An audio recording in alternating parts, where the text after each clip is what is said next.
President Trump now only has 3 days to secure $454 million in bond. And the New York Attorney General, Letitia James, is already laying the groundwork to seize his assets if he doesn't get the money. Chanley Painter is here with the details. Chanley, welcome to the show. Good morning, Todd and Carly. Great to be here. Well, it looks like the AG's office is making sure everything is in place so it can start taking possession of Trump's assets if and when he's unable to post that multi-million-dollar bond resulting from the state's civil fraud judgment against him. Now, the former president owns several properties across the state of New York, as you can see there, including in Westchester County, where the attorney general filed those judgments and would allow her to seize a golf course and a private estate. Meanwhile, many in the real estate industry, though, have slammed the judge's decision. This is hurting the American brand. What's going on in New York it has nothing to do with Trump. That case is over.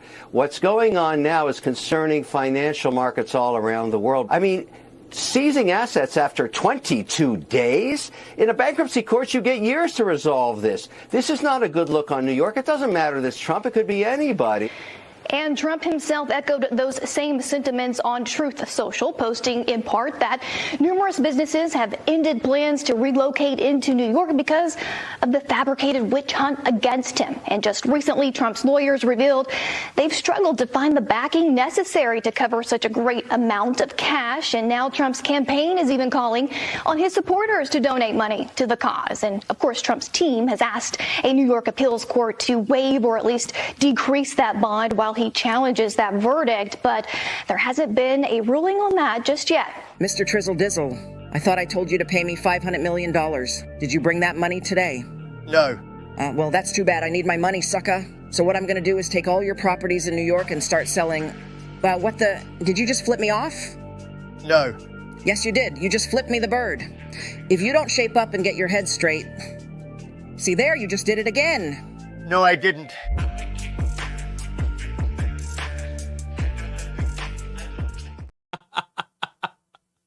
What are these memes? These are good memes.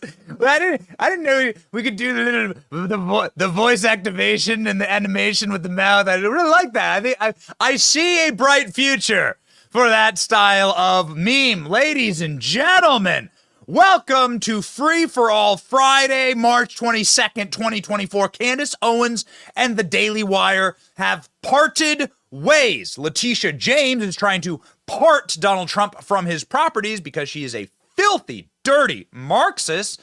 Joseph Stalin would be proud. What's next for New York? Some gulags? South Carolina State Rep Adam Morgan joins the show after going viral. My name is Benny Johnson, and this is The Benny Show. Lots of breaking news this morning. We'll cover all of it. Make sure that you have the energy to fight the left. A big-time theme of the show this morning, actually. Who is our enemy is the question this morning. You must have the power to fight the communists. Remember, the communist is a very sad creature. It lives alone. It lives in dark little caves. It doesn't have any God. It doesn't have any purpose. It doesn't have any reason for being. Its only reason for being is the destruction of this nation. And so it strives day and night, 24 hours a day, 7 days a week, 12 months out of the year to destroy your life. You must have the energy to fight the communist, please.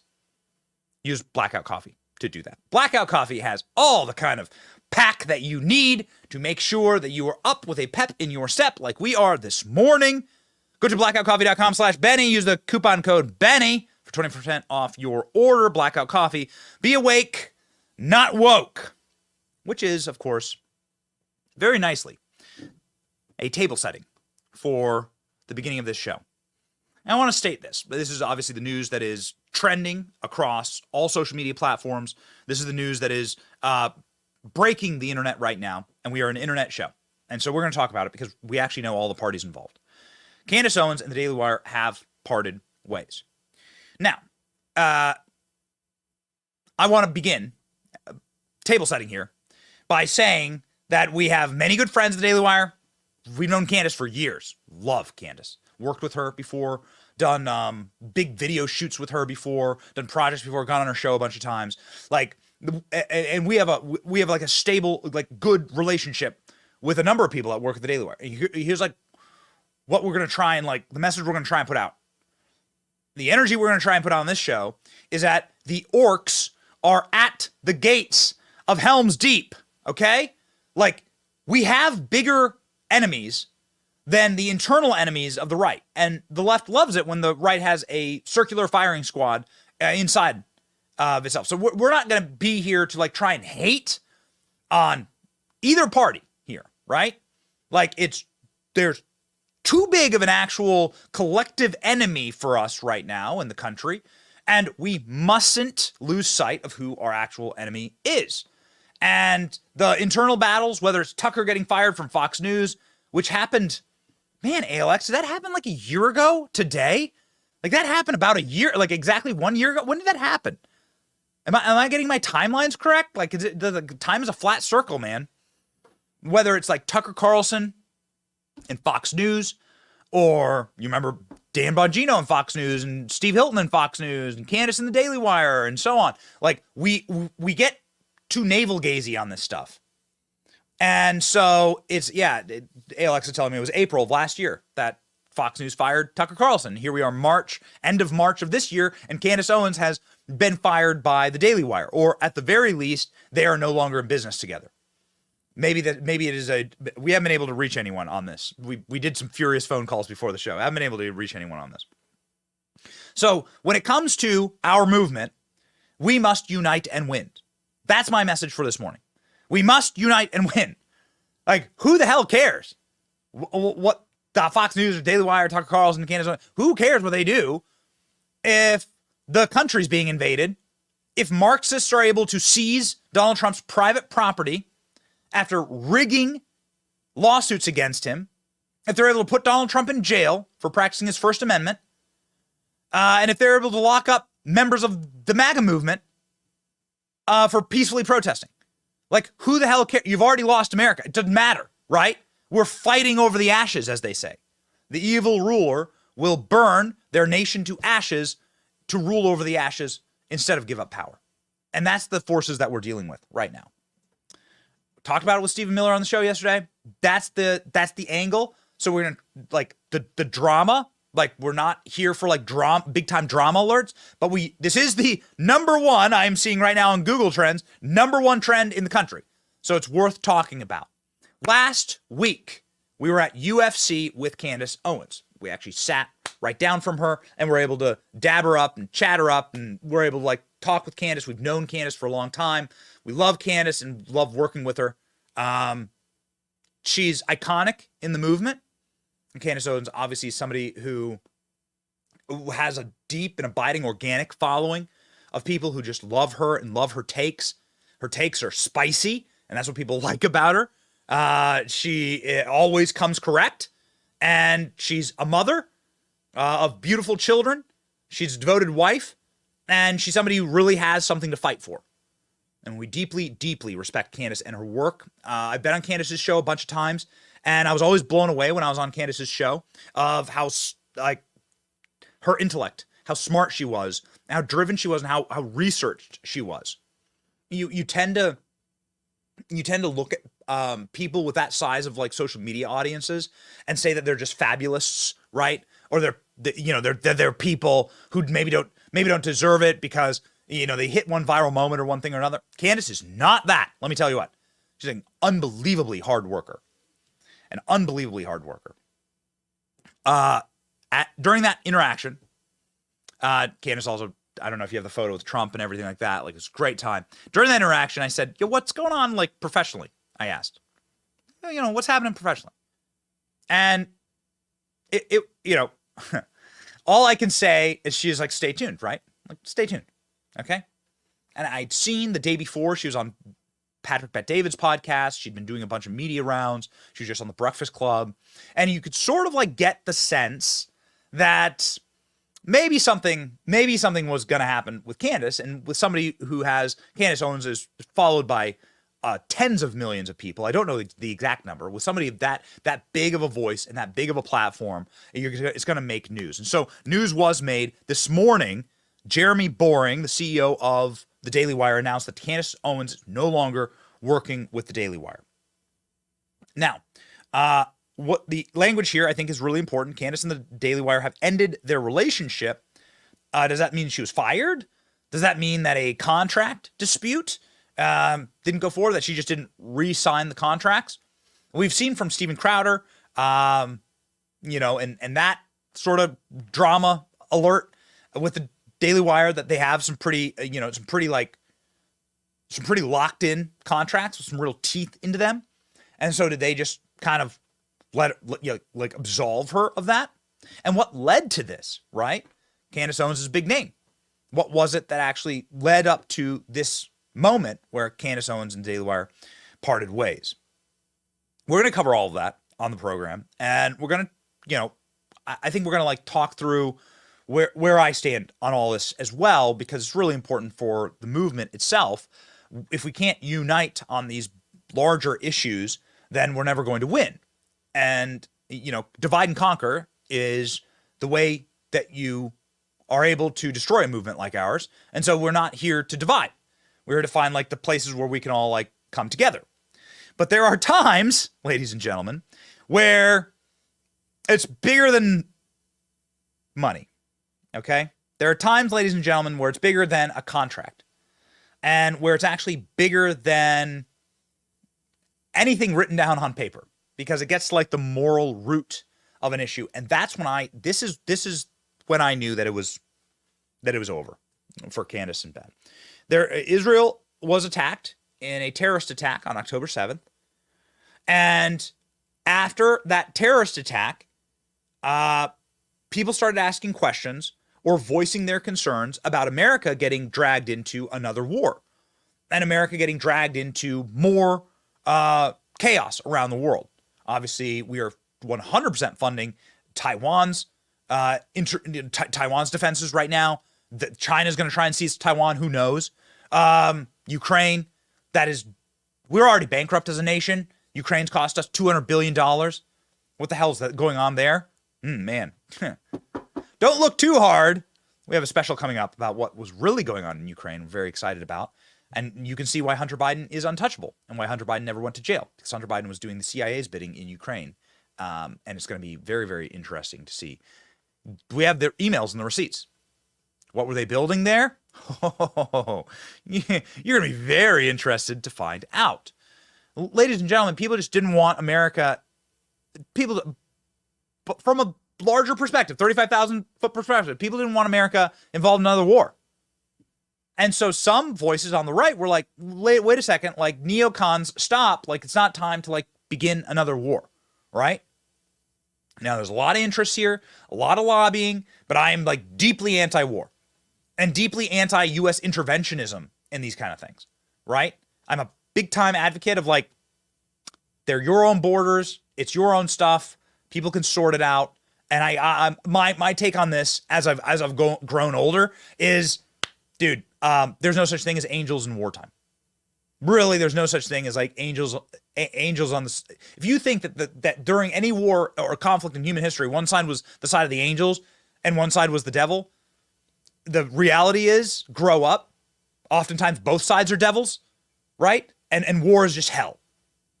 And go ask the people who fight in wars what they think of war. There's plenty of wounded and maimed forever Iraq and Afghanistan war veterans walking the streets of America today, if they can still walk. And go ask them about what war was like. Go ask that generation what war was like. They're my age, right? You shouldn't want war. You should only want peace. And you should not be fomenting more war. So that's just my take on all of this. Candace and Ben Shapiro had divergent takes on the Israel-Hamas war. And that boiled over. It boiled over into a public space where Ben Shapiro attacked Candace Owens. Ben Shapiro, at a party, decided to attack Candace Owens. This isn't the right clip. Let's put the clip up of Ben.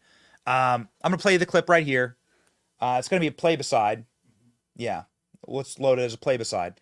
But I want to sort of begin with the breakdown here and show you that there are some things that get crossed. There are some things that you there are some bridges you can cross professionally, that you can work together with people, and there are some bridges that get much deeper, and you can no longer work with those people when you have disagreement. Okay, So, ladies and gentlemen, this was the video that sort of rocketed around the internet that shocked people because, but load this one, Royce, please. Because it was Ben Shapiro publicly really chastising and attacking Candace Owens in front of a large group of people. I still don't know exactly what was going on. Ben Shapiro was standing on a table with a microphone at what looks like seemingly a party or of some sort. And here's what he had to say. I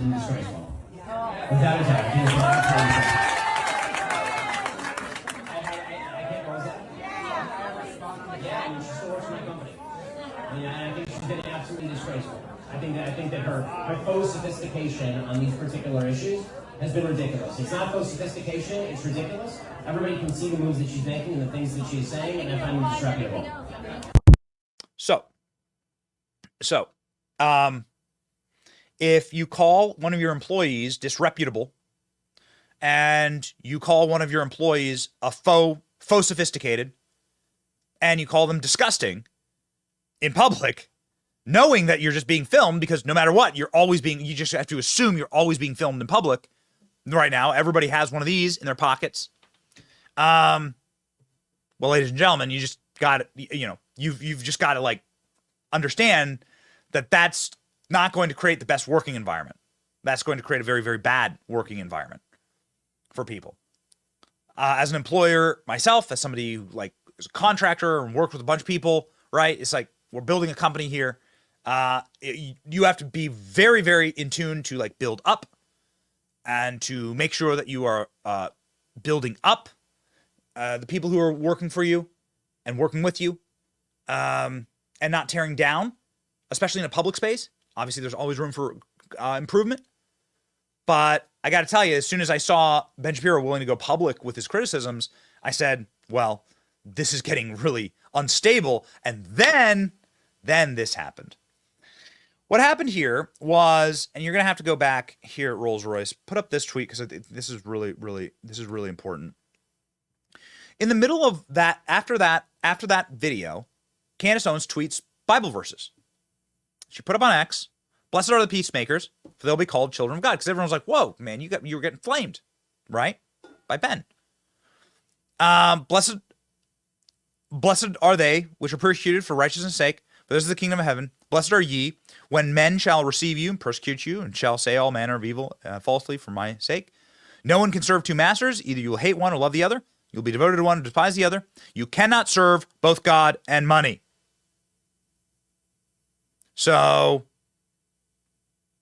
this is obviously like scriptures, right? These are teachings of Christ that Candace Owens posted here, and then she says Christ is king as a follow-up thread to that, right? Now, the response to this from Ben Shapiro was, Candace, if you feel like taking money from the Daily Wire somehow comes between you and God, by all means, quit. Quit your job.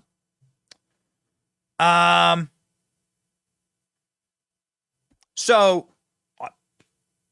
Ben Shapiro was completely misreading, I think, what Candace was saying, and what Candace was quoting comes from a different he comes from a different religious tradition background. And apparently wasn't familiar with those verses, because Ben Shapiro took that as an attack directly on the Daily Wire, the best as I can tell.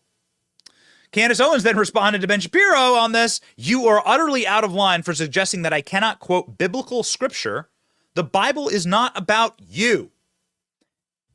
And ladies and gentlemen, that's what you knew. That's what you knew. We're done here, right? We're done. We're done here. You knew it was finished when you had something that is way more powerful than money, and it's why we talk about scripture on the show, and it's why we're open about our faith on this show, is because there are things that connect us to our ancestors. There are things that are thousands of years old that are woven into our DNA. There's something that's iron in your DNA that is like an iron chain that connects you to thousands of years of history. And they're desperate, the cultural Marxists, to break that chain.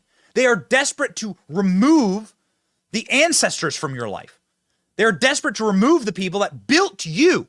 You're here because of the excruciating and tough decisions. And the providential blessing of God, because there's many family lines that die off. I have to assume that most family lineages have died off, actually, given plagues and wars and famines all throughout history. Doesn't matter where you're from. Go check on the Black Plague in Europe, for instance. The Black Plague in Europe killed upwards of 60% of the population of every day. 60% of the population of everywhere it touched. And I don't think that was even 1,000 years ago. I think the timeline's correct. I don't think that was even 1,000 years ago. So, like, consider that you're here in spite of things like that, right? You're here. And so Candace's Christian tradition was going head to head with Ben Shapiro's religion and tradition.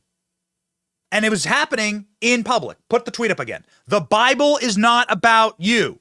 That's when it became more than just a contract dispute. That's when it became more than any money that she was being paid or any amount of contract work or lawyers or lawsuits. That's when you knew. This was from November 15th, 2023.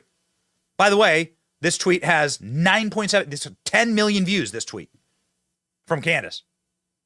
And then she followed it up once again with Christ is King with an emoji of a Christian cross. So it's why it's hard to like point at somebody as the bad guy here, because what you're looking at now is like Christian tradition versus Jewish tradition, Judaism versus Christianity, and the thousands of years of those traditions linking back. And there are some great there's some great cross-sectionality there, obviously. You read the Old Testament and the New Testament, but there's also some big areas of disbelief, insult, non-belief, and differences of beliefs, okay? You can say. And it's right here where it's like, that's it. It's done. Because this is now a question of faith. And this is going to be like a question of where someone's moral standing is as it pertains to their religion, as it pertains to like what roots them as a person and a human being. And so that's the moment. Candace Owens, as soon as she posted this, went on Tucker Carlson's program. And Tucker Carlson asked her response to all of this, right? I was like, listen, I texted Tucker and Candace at the time. I was like, dude, this is one of the most brilliantly timed. What I said to Tucker was, I cannot believe the timing of all of this. And the news cycle just hit, right? And get me that Tucker post on X. I want to see the numbers on that because this thing which went thermonuclear. But here's what Candace Owens had to say. Here's what Candace Owens had to say about her relationship with the Daily Wire in November. You know, there isn't much of a background. I saw the video when everybody else saw it when I woke up. No one warned you about it. Nobody warned me about it. It looks like maybe he didn't know he was being recorded. It looks like it was some sort of a private event. I got no clarity on the issue that he was particularly speaking on. And in what was said, I can't respond to it beyond what he's saying because it's just ad hominem attacks. I don't know. Yeah, because it's not, we disagree or I don't think she's correct or maybe she doesn't know what she's talking about. It's absolutely disgraceful. Yeah, exactly. And so I can't respond to it on a level of intellect because there's nothing that he has expressed in that, at least in that short clip, that he fundamentally disagrees with in terms of what I said. But I will say that I'm not going to respond with the same ad hominem attacks. Yes. I don't think it helps further discussion. And if that was me, that was caught on a video saying that about colleagues that I work with, I would be embarrassed. So I think that the video speaks more to Ben's character than it speaks to mine. Has he texted you to apologize or explain or anything? No, nothing. I haven't heard a single word. It just was sort of something that he said. And you know what? Ben and I have many disagreements, so I don't think that that's particularly something that's interesting. We disagreed on the COVID vaccine. We disagree on Ukraine and Russia. He has taken virtually every stance that has been the opposite of mine. So this was Candace Owens's announcement, ladies and gentlemen. This was is this the Tucker tweet? Yeah. Okay. So this was Tucker the same Candace Owens response to Ben Shapiro. What did that do? 14 million? Yeah. Thermonuclear. 30,000 reposts. Yeah, 123. So, lightning in a bottle, you know? I do find just on its level, and we're going to talk about where Candace Owens is going next. Candace Owens has just posted. Actually, she just posted that I'm free at last. Sort of paraphrasing an old hymn, right? Rumors are true. I'm finally free, she says. Candace Owens is pushing then her website, CandaceOwens.com, and her locals, right? And so she's just posted. Producers are telling me she just posted a video there, and then also promoting her YouTube page, which is at Candace Owens, right? So she's promoting her own. She's been promoting her own channels, but we'll see, ladies and gentlemen, where she ends up. Like, will Candace Owens end up at a larger media company? The Tucker Carlson network? You'd have to have more than just Tucker Carlson for it to be a network, right? Like, presumably, would she go work with Tucker? She's obviously very, very close with Tucker. What about Patrick Bet-David, who runs the PBD podcast and has a really big following? Patrick Bet-David just posted something very cryptic. Oh, is there anything going on today in the conservative media space? I don't know. I'm not sure. Just checked in. Haven't seen the news today. Any major news? And by the way, Candace Owens was just on Patrick Bet-David's show with Chris Cuomo, and they just hired Chris Cuomo at Valuetainment. So maybe that's what's going on. Haven't checked the news today, says PBD. Yeah. Any major news? So we're going to dive into a little more of sort of the breakdown between Candace and Ben, because I think it's important to talk about. But the important thing that I would say here as like kind of a takeaway is like Don Lemon also fired from CNN, also tried to restart his show this week. Nobody cared. No one cared. We can show you Don Lemon's like latest episode. Like concurrently live, we're doing more views than Don Lemon's episode has done over the last 48 hours right now. Nobody cares about the delusional, derivative opinions of these people. Now go up to the show itself. Let's look. What's Don Lemon do? That's not it. That's a clip. Up. There we go. What's that done? 120,000 views is what Don Lemon's show has done on X. 120,000 views. Also, Don Lemon with a rotary telephone and some absurd like 1950s crooner microphone next to him with the graphics package of Arsenio Hall circa 1992. And like one of the most ridiculous lighting set. Like, look at that giant shadow he's casting on the desk. Like, who did your lighting? Stevie Wonder? Like, it's so bad. It's so cringe. And it's so interesting because it shows you where the actual real organic power is. It's on our side. The true audience is on our side. That's why people care. This is why Candace Owens is the #1 trend right now across all media. #1 trend on Google, #1 trend on Twitter. This is why Candace Owens is trending. Because people actually give a shit about what we're doing, like about what's going on here. Because the people on the right, like the creators on the right actually have talent and are actually building something and have real audiences. On the left, it is as synthetic and propped up and corporatized as the DNC. Go ask Bernie Sanders who should have won the 2016 and 2020 primaries.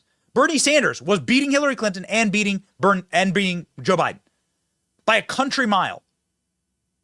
The DNC, as a Marxist entity was able to effectively just decide that the will of the people didn't matter. The DNC is a totally and wholly owned and operated, corporately, downwardly structured, managed organ of globalists, the World Economic Forum, Vanguard, BlackRock. It's not owned by the people. They don't have real audiences. Dunlemmon doesn't have a real audience. It's fake. Fugazi. Turn the lights on, it disappears. It's fake. It's not real. None of this stuff that corporate media does is real. They're not real. These people have no real audiences. Oh, the Nielsen ratings say we had 1 million viewers. You know how that works? First off, pull up CNN's viewership. By the way, this show does more views than CNN. And these are real views. Nielsen box ratings, do you know how this works? I worked in cable TV, so I can tell you. It's all fraudulent. They put a Nielsen box in the back of a TV. That TV's sitting in an airport somewhere in Minot, North Dakota. And it's sitting there at the Minot, North Dakota airport, and it pings that CNN's on in the airport. And they ping it once an hour to see who's watching. Does that seem like a sophisticated or correct way to get ratings? Does that actually show who's really watching or engaging with something? Is that a way to tell if somebody's actually actively participating in the content you're putting up? No. It's a terrible way to do that. Actually, I can't think of a worse way to do that. CNN, March 19th. So this week, we can zoom in here and you can see CNN. Gonna have to zoom a little bit more. Double that. Okay, so this is in the key demo. They only have 100,000 people watching in the key demo. They have less than 100,000 people watching in the key demographic. Go down. So the numbers mean 100,000 people. So look at this. This is per milli numbers. Look at this. 600,000, 500,000. I mean, and that's done through an archaic pinging of a Nielsen box. Do you know that's how they get their ratings? And so if CNN is just on in a bar and not a single person's in the bar and not even the bartender or the janitor's watching it, it'll say ping, someone's watching CNN. That's how it works. You see how fraudulent this all is, how fake it all is, and how none of these people can make the transfer, can move over to this space? Because this audience is real. You're real. What we're building is real. We're deeply humbled and thankful for you. We're like so unbelievably appreciative. I tell you what, man, we work like hell. We work like animals at this program to make sure that you get the news. Get me one of Candace's last episodes. Get me the Candace Brigitte Macron episode, ALX. Does that have millions of viewers? Probably. So one of Candace's last episodes is beating all of CNN. Prime time. Total viewers. And they're real viewers, right? Let's grab the Candace Brigitte Macron episode. This is one of her last episodes. And I'll show you that Candace Owens, as a single person, is beating the entire CNN lineup at a publicly traded company with trillions of dollars, not maybe billions of dollars, of PR. This PR that's poured into these people, right? They're like pouring all this money and advertising and begging people to watch. They don't do any of that for Candace. Candace, by force of personality, brings people in to watch. So we actually have to work on it, but our audiences are real. And that's what makes them lose their minds. Makes them go crazy. Because what's happening here, and when Tim Pool's live, right? Big fans of Tim. Some of the best to do it. What do we got? So we got 51,000 likes.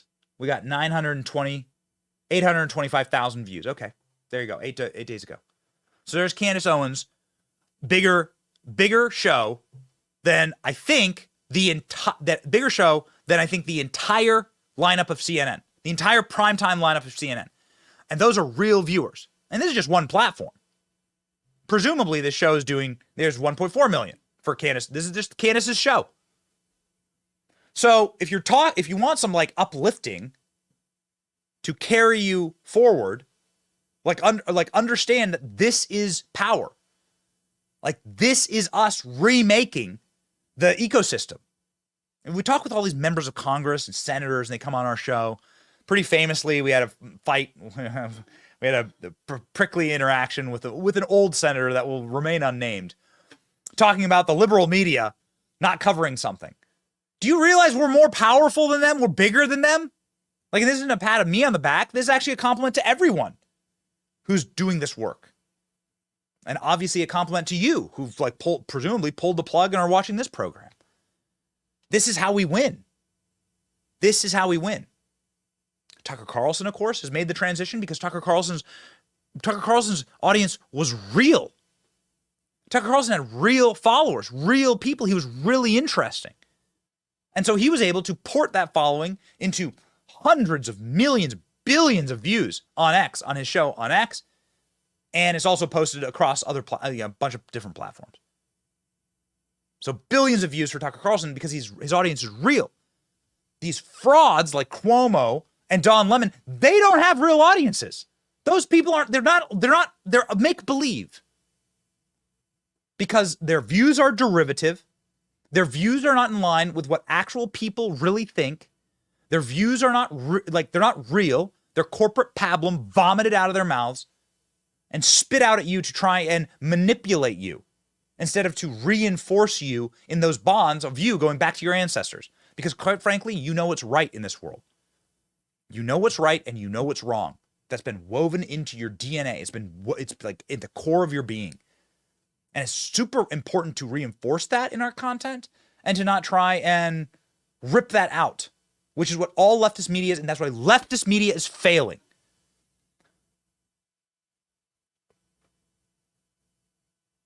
Last week, Deadspin collapsed. Vice collapsed. BuzzFeed is on the verge of collapse. I don't know. The graveyard is too big to actually walk through the whole thing. Talk about whistling past the graveyard. That's me, baby. When I look at all these leftist derivative news sites that publish the same articles and do the same type of torturous practices. Oh, white this. Oh, black that. Oh, racism. Everyone's racist. Everything's racist. America's an original sin. Like the same type of self-loathing, Marxist drivel. And they're all collapsing.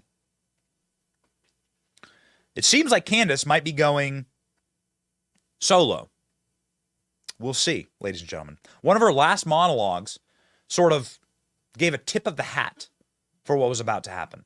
Here's Candace Owens saying, effectively thanking her audience on one of her last times on the Daily Wire platform and saying that it is invaluable to speak truth. Here you go. In a few weeks, I will be out to Israel and I will be out to Gaza, and I will be able to report to you guys what it is that I actually see. But I also want to say this because it's so important. I am Team God. Okay? I'm Team God. I do not fear the media. I do not fear journalists. I do not fear AIPAC. I don't fear Big Pharma. What I actually fear is God. I think that one day we are all going to have to account for the things that we have done and the things that we have said. And I want to make sure that I am not a person that is parroting lies. The fear of losing your job, encouraging some people to spit out lies, I don't think that works in the end, right? I think you got to check your priorities. And so with that said, I want to thank everybody who has been on this journey with me, people that have supported me. I especially want to thank all of the Jewish people that have been in the comments saying how outraged they are. And I know that it is especially difficult for you guys right now because you are being smeared, you know? I mean, I'm not going to go away. I'm going to use my God-given voice to talk about the things that are important for me. And I'm just asking to be left alone, or at least just report the truth. Ladies and gentlemen, unfortunately, that is all the time that we have for today. But don't worry, because we will see you tomorrow for a brand new episode. So Candace Owens was telegraphing there, I think, what was about to happen, ladies and gentlemen. I think Candace sort of knew, as we sort of saw, this breaking down. We understood There are things that are obviously more powerful than money. I think a lot of people don't understand that, unfortunately, in our government. And a lot of people think that they can break Donald Trump by going and seizing his properties or having these like massive rulings against him.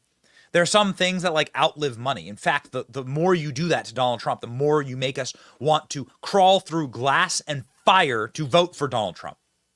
The more you do that, the more you prove how broken of a system it is. But with Candace Owens and Ben, what you have is a situation where it's beyond money and contracts, right? I think there was quite frankly a moral breakdown where they could not see eye to eye, and Candace wanted to cover some things that perhaps made the Daily Wire uncomfortable. You can see that in some of her more recent postings. And her most recent post was just made on Locals. This is a platform that sort of supports independent creators. And Locals, Candace Owens just posted her first video. I believe we have that. And we're going to go to that right now. So let's hear from Candace directly about all of this. This is Candace's first video after the departure from the Daily Wire. Hey guys, it's Candace. The rumors are true. I am free. Welcome to my Locals page. So much to talk about. Obviously, I'm going to take a couple of weeks here just to rebuild and to refocus and to create something that is actually mine and something that can't be threatened or taken because it belongs to me. I can't tell you enough how much your support has meant to me over the years. We're just getting started. Join the Locals page. Obviously here you can support me and my work as an independent journalist, as an independent podcaster. We're still going to be doing 5 days a week. There'll be tons of announcements coming in the next couple of weeks. And I guess the last thing I want to say is thank you. And for those of you that don't want to be on Locals and just want to support in any capacity, you can head to gocandace.com. Thank you guys. GoCandace.com. We say Go Candace, and I'll tell you one final story to sort of cap all of this off. Something that I thought that really bothered me. Again, as I say, we've been friends with Candace for a long time. Her and her husband George are awesome. I can't speak more highly about who the two of those people are. They're wonderful parents.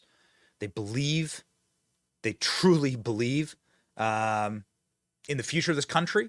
They believe that there are evil forces within this country that they must fight, and they're in it to fight.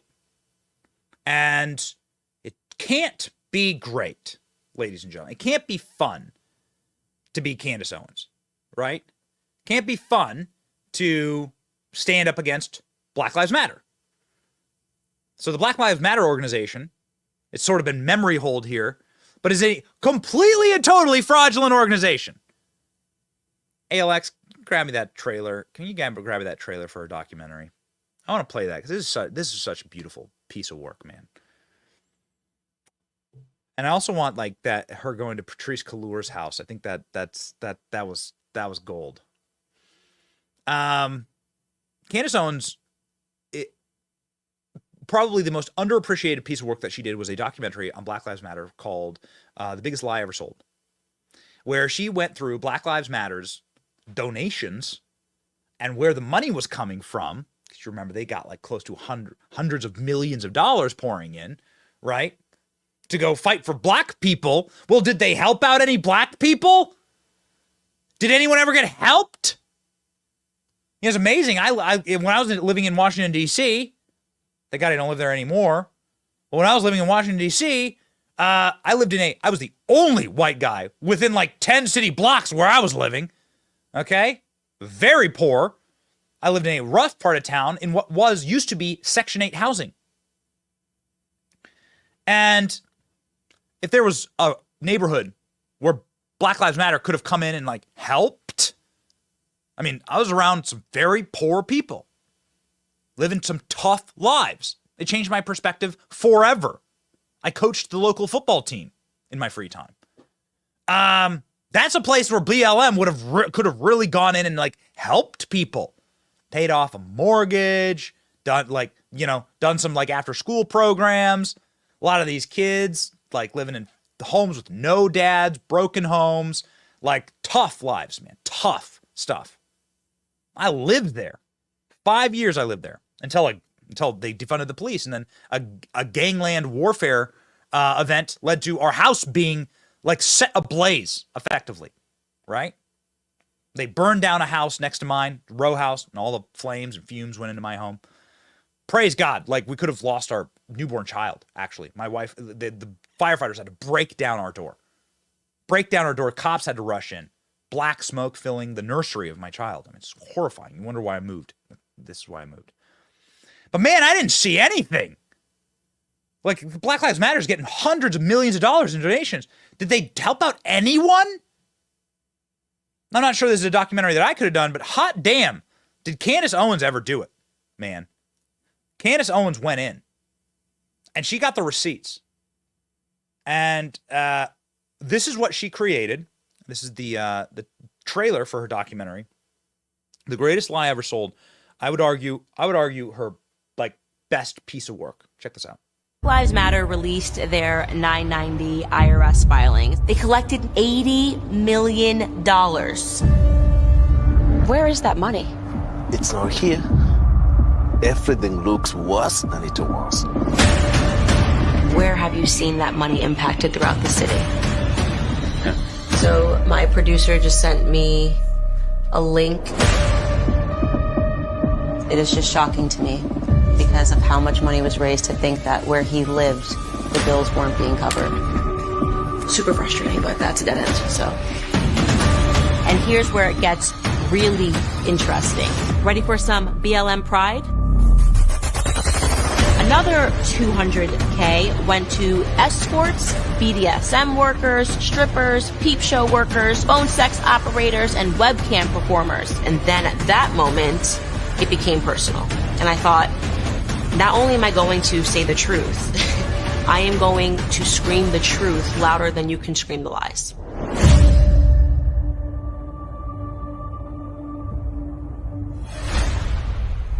It's incredible that the majority of the world hasn't seen this. So we went to the premiere of that documentary in a very, very small, very intimate setting in Nashville. And we got a chance to like see it for the first, we were some of the first people to ever see it.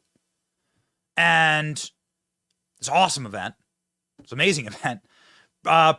Executive producer ALX there. Look at dapper ALX. You should wear a suit to work every day. It was in this teeny little theater in Nashville, and there were superstars there. So Brittany Aldean and Jason Aldean were there. Kid Rock was there. James O'Keefe and Kanye West were there.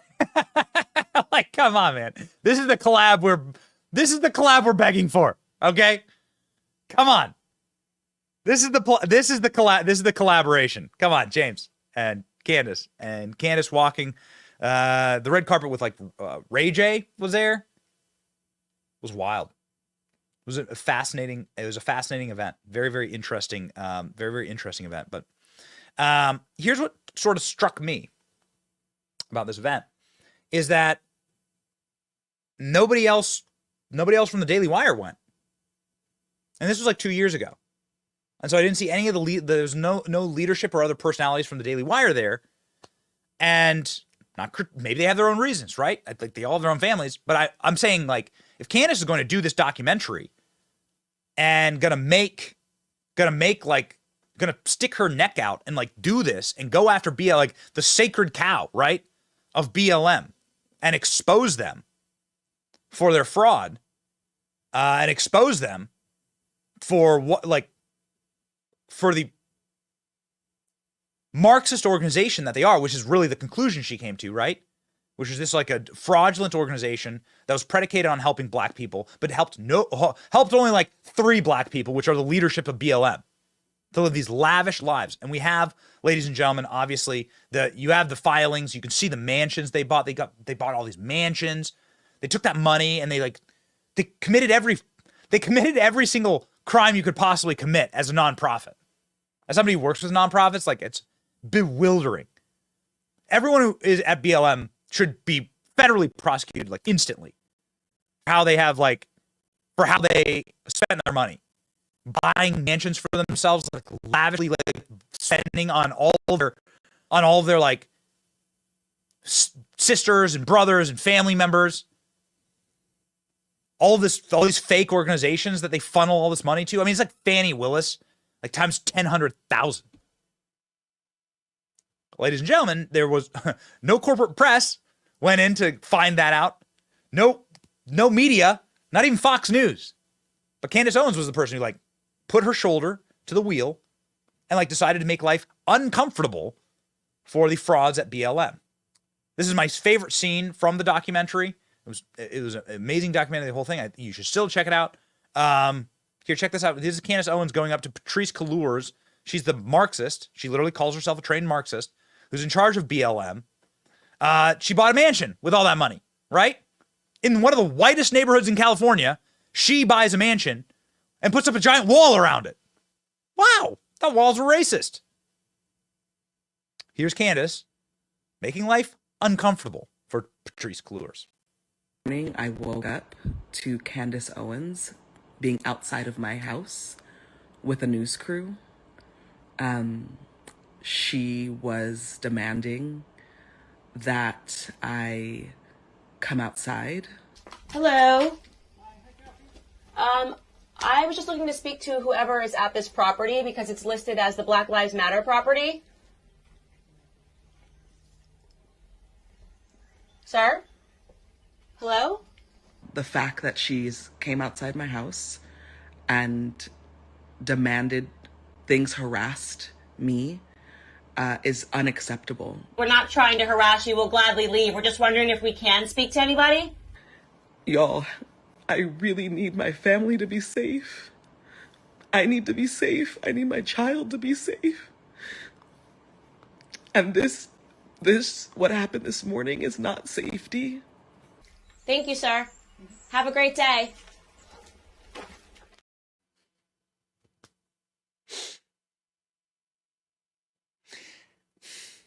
What's the new iron law rule of wokeness?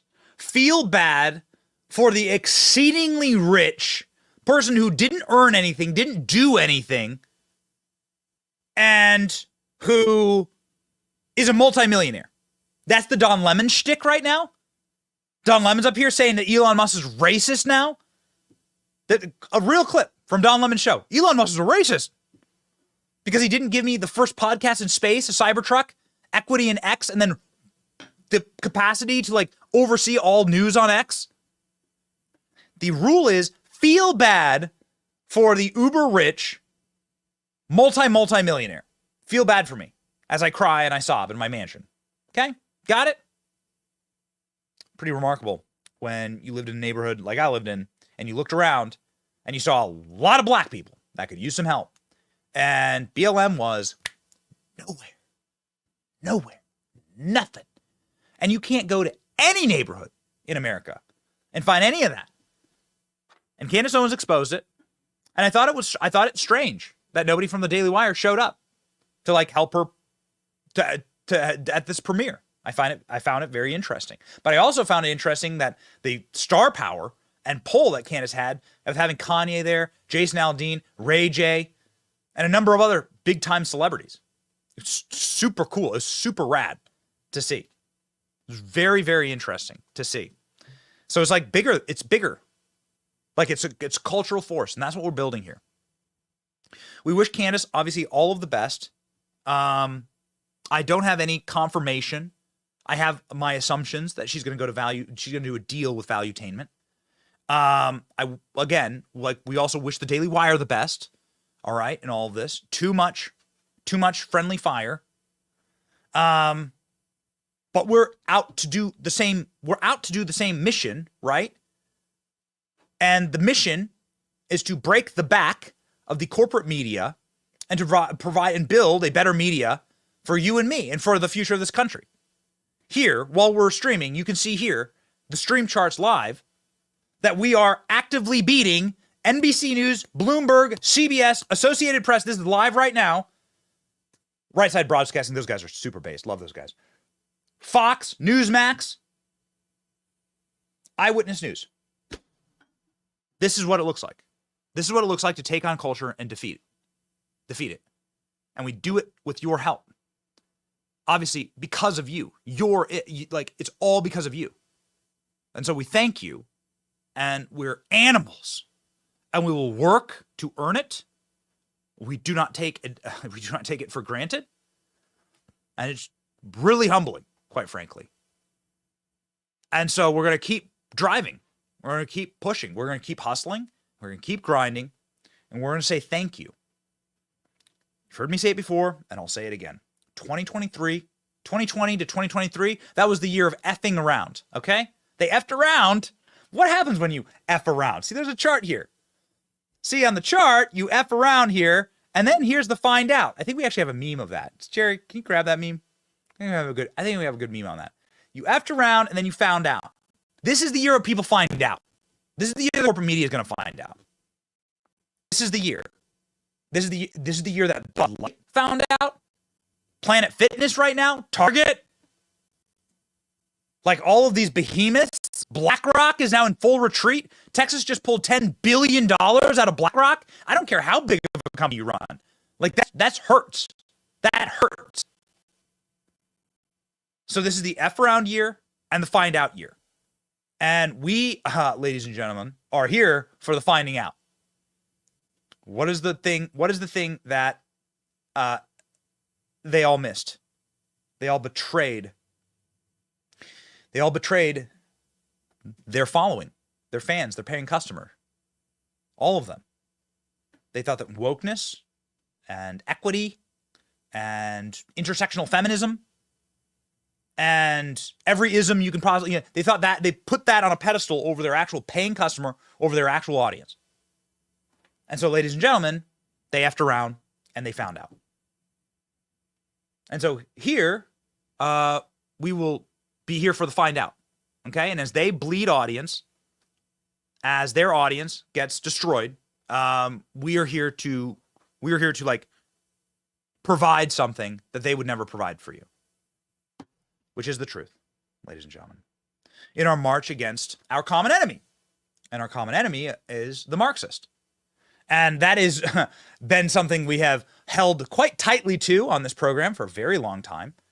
But this current moment in time is really, really mask off when it comes to what our enemy is capable and willing to do. Letitia James is eyeing Donald Trump's Westchester Golf Club and 200-acre estate as properties that she's going to seize like she's Joseph Stalin as the clock ticks and the deadline for him to pay the $454 million bond, biggest bond ever set ever, ladies and gentlemen. So these Marxists, here's how it worked. And it's as quick as we can do this. Donald Trump didn't commit a crime. Donald Trump, like every real estate investor in human history, and every real estate developer in history, valued his business, what he thought it was worth, and his business was worth billions, and then he got loans based on the worth of his assets. That's how it works. There's always going to be speculation built into that. That's just the real estate market. The real estate market is entirely speculation. To find out the worth of Donald Trump's buildings, he has to sell his buildings, but then he wouldn't have the asset. Do you see how that? Do you understand? Capiche? Do you understand? I'm talking to Letitia James, not you, obviously. Donald Trump did loans with banks, paid those loans back with interest, and everyone's happy. Get the loan, get more property, pay the loan off, boom. Everyone gets their cash, everyone gets their money, everyone take it to the bank, as they say. Letitia James decided to go into that standard and regular business practice that everyone does in real estate, that even the IRS asks you to do, like in your tax forms and your tax filings. This is something like you have to speculate on the value of certain things. In your taxes, if you give a donation to Goodwill, the IRS is like, okay, how much do you think it was? Right? What's the value of that? And so this is a common practice. This is everyday practice. This is like putting a nickel in the jukebox when it comes to real estate. And they decided to say that Trump overvalued his properties in a criminal way. Well, wait a second. Hold on. My take on the world is that if there's no victim, then there's no crime. There's no victim here. Sam Bankman-Fried, he stole billions of dollars from people. There's your victim. Donald Trump paid back all of his loans with interest. There's no victim. Letitia James, who ran on, of course, putting Donald Trump in jail, is a vicious Marxist, like truly a wild-eyed Marxist. Like her eyes don't even go in the same direction. A wild-eyed, psychotic Marxist, effectively went after this normal and common business practice. They couldn't find anything else, so she said they overvalued the buildings. That Mar-a-Lago is worth $18 million, for instance, when like a shed in Palm Beach in a parking lot is worth $20 million. And now they go to Judge Arthur Edernon, Trump-hating judge. They get him to fine Donald Trump the largest amount ever in the history of New York. And now they're using that loan to attack Donald Trump. The Arthur Edernon actually set the value of the bond, right? Set the value of the money that Donald Trump owed as the exact amount, apparently, that Donald Trump had in the bank. Trump posting this morning on Truth Social saying, through hard work, talent, and luck, I currently have almost $500 million in cash, a substantial amount, which I intended to use in my campaign for president.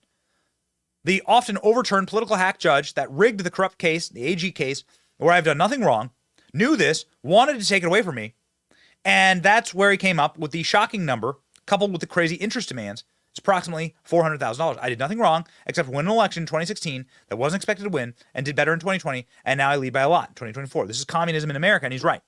The seizure of assets, the seizure of something that makes a man, something that like the man built himself, that's Marxism. That's communism. It's also antithetical, of course, to how this country was founded. You can go back to like the founding of Jamestown. You go back to like the founding of the colonies in America. They didn't work until they actually started giving the laborers in those colonies, the initial British colonies, Jamestown specifically, apportionment of land, until they started to like practice Adam Smith in real time in the New World. So Adam Smith was brought to bear on the American colonies, and it was only until the laborers started getting like 60 acres apiece that they started actually building. Property rights is as fundamental to our nation as American pie. And they're now destroying that tradition, that history. Of course, the communist goes and destroys everything that they touch. But it does seem like this could potentially backfire, and is actually actively backfiring. Donald Trump is saying, keep your filthy hands off Trump Tower in New York, as Donald Trump is sending off a text messages to his supporters. Keep your filthy hands off Trump Tower is the subtext there. And some of the wisest political commentators are saying that this is, quite frankly, shocking to the conscience, and that you're going to destroy New York City by doing this. That you're effectively going to wreck a city that's built on finance, because nobody's going to feel secure in investing in New York ever again. Why would you? Everything can be just seized from you. It's actually why Wall Street has moved from Wall Street in New York down to Brickell in Miami. Dude, like, blink an eye, and New York City will collapse under policies like this. One of our favorite, Jonathan Turley, saying exactly that. Have a listen. Well, what's interesting, Brian, is that you would think that this monitoring would have been the entirety of the remedy. If the court was really concerned about whether Trump would be honest in future dealings, they could have just imposed a monitor. Instead, he imposes this ridiculous amount of penalty on Trump. He could have picked any figure, because none of us can make sense out of this. He could have said $1 trillion, and he just sits back and watches the defendant scramble to have to sell off property properties in order to protect properties. And, this is going to eventually have to go to some judge who's going to say enough. I mean, this really shocks the conscience. You should not have to sell off your property at fire sale prices in order just to get anyone to look at the judgment of this one judge. So the sort of legal argument here is fallen utterly to pieces. This is going to have a massive chilling effect on everything, every bit of finance that happens in New York. New York is already a state that is in total and complete population collapse, is in total demographic collapse, and is in net migration collapse. I think New York is number 1 or number 2 in people fleeing the state. Millions have left New York over the past few years. The Attorney General of Missouri responding to this, calling it a gross miscarriage of justice. This is a gross miscarriage of justice. Remember, this was a fraud trial. The only fraud here is that AG Letitia James is masquerading as a competent attorney. Look at some of her pleadings. There's no reference to case law. And why is that? It's because there's no legal authority for what she's doing. Let's remember, this was a civil fraud trial where the claim was that banks gave loans to President Trump based on misrepresentation. And yet Letitia James isn't going after those banks for failing to do their due diligence when providing those loans. The only reason they provided those loans, in fact, was because President Trump is a brilliant businessman who was enormously successful and made tons of money for these banks and every other investor. And Letitia James hates that. She hates his success, and so she's weaponized the justice system against him. And it's terrible for all Americans. It undermines due process and undermines the rule of law. In case you want to know how bad this has gotten, Kevin O'Leary, Mr. Wonderful, one of the greatest investors ever, was on Fox News saying New York is finished. New York's done. Under these kind of policies, you won't have a New York anymore. Check it out. You're right. This is hurting the American brand. What's going on in New York it has nothing to do with Trump. That case is over. What's going on now is concerning financial markets all around the world, because in the United States, and everybody, I don't care what color you are, red or blue or independent, doesn't matter, we are the bastion of safety when it comes to investing large pools of capital. That's what America represents. We have property rights, we have an appellate system, we have law people trust, and we give you good returns with the least amount of resistance. And what's happening in New York is tainting the American brand. I mean, seizing assets after 22 days? In a bankruptcy court, you get years to resolve this. This is not a good look on New York. It doesn't matter this Trump. It could be anybody. I think that's very bad for the American brand. And I also would argue that you think about if this is going to help New Yorkers, they should be asking for better management. I'm very disturbed. And the way I look at it, and I speak to many institutional capital fronts, including sovereign wealth, because I'm trying to buy TikTok right now. So I'm running all around the world trying to raise $30-40 billion. And they all ask me the same thing. We're watching this New York thing play out. It looks to everybody like it was some dress-up court day when the parents were out and everybody got dressed up in robes and had fun acting out some court trial. When are the adults coming back into this? There are no adults yet. Ladies and gentlemen, this kind of activity is going to elect Donald Trump. Like I'm telling you, they can't help themselves. Like every Marxist in human history, they're going to go too far. Don't ever Google the Great Leap Forward in Mao's China. They're going to go too far, and it's going to break the system. Some of the most visceral Trump haters on the internet and in the public space, pollster Frank Luntz, was on CNN saying just that, saying this will destroy, this will not only destroy the capacity for New York to do business, but it'll also elect Donald Trump. This is going to elect Donald Trump. This is Frank Luntz. Whatever you think of him, he's one of the most notoriable pollsters in the space. And he's saying, you are electing Donald Trump by doing this. Watch. I want you to remember this moment, and don't forget it. If the New York Attorney General starts to take his homes away, starts to seize his assets, it's all going to be on camera. Pundits are going to sit there and scream about this. This man cannot be elected. You're going to create the greatest victimhood of 2024, and you're going to elect Donald Trump. If they take his stuff, He's going to say that this is proof that the federal government and the establishment and the swamp in Washington and all the politicians across the country and the attorneys generals and all of this, that this is a conspiracy to deny him the presidency. He's going to go up in the polls just like he went up every single time they indicted him. The indictment, let's not talk about whether it's justified or not, but it will prove the things that he's saying on the campaign trail, and he will go up, and it may just elect him president. Do not forget that. And I say this to the Attorney General right now. If you play politics on this, this is what the secretaries of state did in Colorado and what they did in, I believe, is Maine. His numbers went up in both states. I don't understand. I'm almost speechless in how pathetic the opposition to Trump has been and how completely misguided. And this is a perfect example of it. What do you think? How pathetic. Now, this is a guy who hates Donald Trump, okay? So Frank Luntz hates Donald Trump. So he's saying it's pathetic, it's misguided, you're going to elect Donald Trump. It's going to create the greatest victim opportunity for the seizing of Donald Trump on this issue, and it's gonna backfire. And what do we get, ladies and gentlemen? What do you get as a response to all of this? As a reaction to it? Well, you're already seeing the total internal collapse in New York City.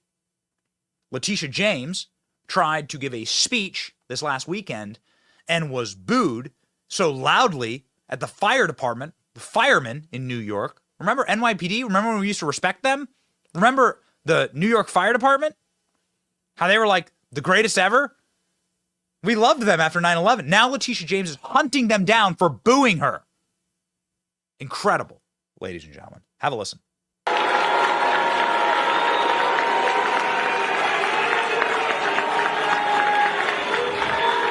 Oh, come on. We're in a house of God. First, simmer down. I want to thank Commissioner Kavanaugh and Chief Hodgins for that recognition. Ladies and gentlemen, more of that, first off. Special. And it's great to see them uncomfortable. And you hear them go, Trump, Trump, Trump, Trump.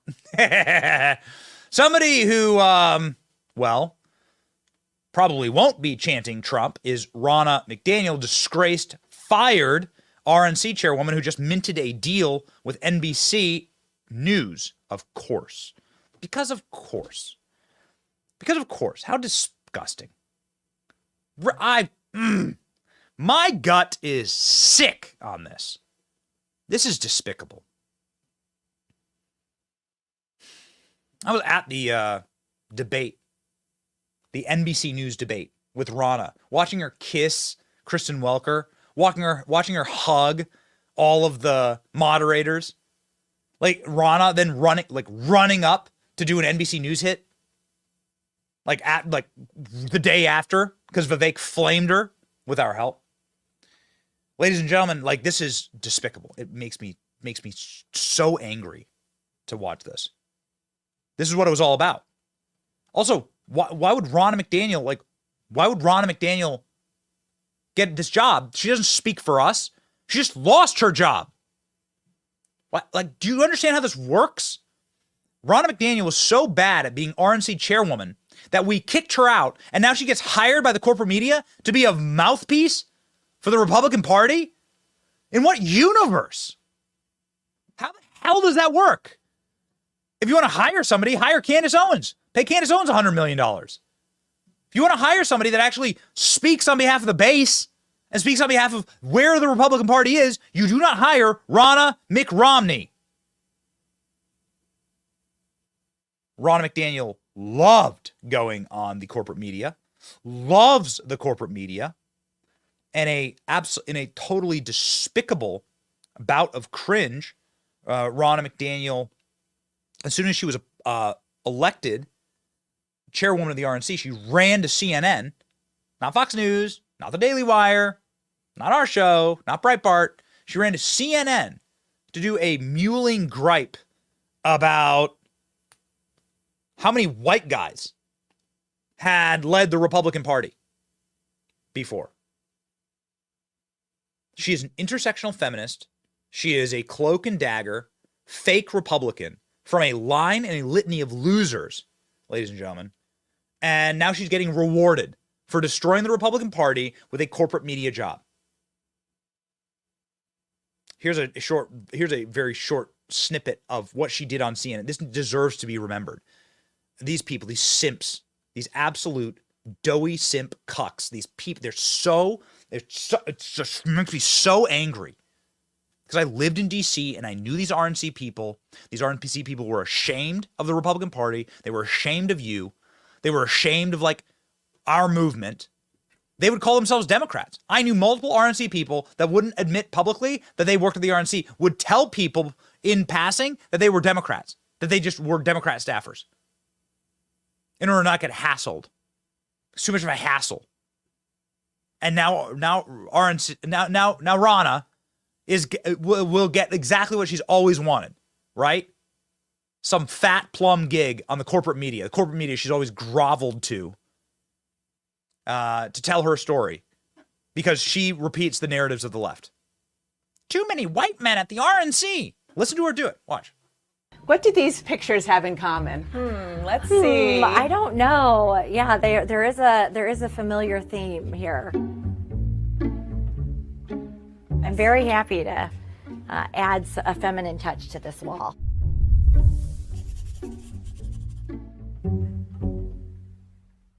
The Republican National Committee has a new face with a familiar name, Ronna Romney McDaniel. Your uncle ran for president, so did your grandpa. Yeah, and my mom ran for Senate, and my dad had run for Attorney General, and I thought, I've got to go get into party politics so I can figure out how to win and get some of my family members across the finish. I can figure out how to win. How'd that work out for you, Ronna? How'd that work out for you? We got a cool invitation by Vivek. He texted. He's like, yo, have you ever done debate prep? And I was like, no, not really. And he's like, why don't you come to Miami and help me debate prep? And you just sit there and like fill me in on like what the actual internet want. We did a whole documentary on this, but like what are people actually talking about on the internet, right? What are Candace Owens viewers? What are people like actually, what does the comment section of this show look like? And so we went and we did that. It's awesome. And we just literally sat around a pool all day and talked, like, truly just talk shit. And the first thing I said, he's like, so what are people upset about? I was like, Ronna? People hate Ronna McDaniel. They hate the fact that there's like liberal moderators at these debates. Why isn't Tucker Carlson or Elon Musk moderating this debate? Why the hell not Joe Rogan? Have Joe Rogan moderate the damn debate. You want somebody that like, you want the number one most watched debate in human history? Have Joe Rogan moderate it. And so they're pissed off at losing. And he's like, okay, great. I'll say that. Little did I know this would happen. Swami, let me turn to you. Please make your case. Why should you be the nominee and not the former president? I think there's something deeper going on in the Republican Party here, and I am upset about what happened last night. We've become a party of losers at the end of the day. It was a cancer in the Republican establishment. Let's speak the truth. I mean, since Ronna McDaniel took over as chairwoman of the RNC in 2017, we have lost 2018, 2020, 2022, no red wave that never came. We got trounced last night in 2023. And I think that we have to have accountability in our party. For that matter, Ron, if you want to come on stage tonight, you want to look the GOP voters in the eye and tell them you resign, I will yield my time to you. And frankly, look, the people there cheering for losing in the Republican Party. Think about who's moderating this debate. This should be Tucker Carlson, Joe Rogan, and Elon Musk. We'd have 10 times the viewership, asking questions that GOP primary voters actually care about and bringing more people into our party. You think the Democrats, and we've got Kristen Welker here, you think the Democrats would actually hire Greg Gutfeld to host a Democratic debate? They wouldn't do it. And so the fact of the matter is, I mean, Kristen, I'm going to use this time because this is actually about you in the media and the corrupt media establishment. Ask you, the Trump-Russia collusion hoax that you pushed on this network for years, was that real or was that Hillary Clinton made-up disinformation? Answer the question. Go. Mr. Romney. Sorry. This is how we get our country back. We need accountability. accountability because this media rigged the 2016 election. They rigged the 2020 election with the Hunter Biden laptop story. Mr. Ramaswamy, and they're going to rig this election. Your time is up. Accountability. Let me turn to Governor Christie. Why? Ladies and gentlemen, that is part of what led to the destruction of Rana at the RNC. That has no compliments to us, all the compliments to Vivek, because we've been giving this advice forever. Like, what? This isn't new for us. We've been talking like this for the last 10 years. We've been saying it for anyone who listened. Vivek listened, man. So that's the value. And why is Vivek thermonuclear? Why is Candace thermonuclear? Why do these people have real audiences? Because they listen. They don't F around and then find out. We are the find out. I am the one who knocks. Ladies and gentlemen, more breaking news, shockingly, or maybe not shockingly. Marjorie Taylor Greene seems like she's about to lead now a vacate motion for Speaker Johnson in the House. Marjorie Taylor Greene seizing on the fury of many Republicans after seeing this omnibus bill and this pork-clogged, disgusting mess of a bill, and we're signing another omnibus that has so many goodies and carve-outs for so many special interests, has nothing to do with the American people, and zero border control. Of course, nothing. Zero border control. Nothing. So Marjorie Taylor Greene is now maybe going to lead another revolt against the Speaker of the House. She was on the floor of the House saying that no Republican in good conscience can vote for the uniparty omnibus. This is not a Republican bill. It is a Chuck Schumer Democrat-controlled bill from a Republican-controlled House, and saying that the Speaker should be ashamed of himself. Here's Marjorie Taylor Greene, ladies and gentlemen, in her own words from the floor of the House moments ago. Sounds like we have another speaker battle on our hands.